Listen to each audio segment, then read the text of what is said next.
আমরা জানি বিশ্বের মানচিত্রে আপনার নাম রয়েছে।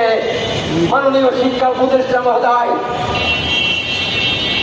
আপনার কাছে বিনীত অনুরোধ করে বলতে চাই, আমরা আর পারছি না।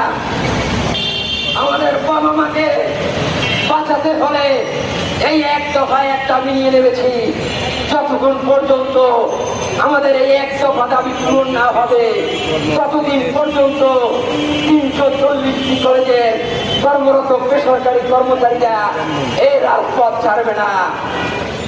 বাংলাদেশ সরকারের মাননীয় প্রধান উপদেষ্টা মহোদয়, আজকে আমরা কর্মচারীরা এত কথা, এত গোপনীয় জিনিস, বিশ্বের কথা, বাংলাদেশের কথা আমরা কিভাবে জানতে পারি?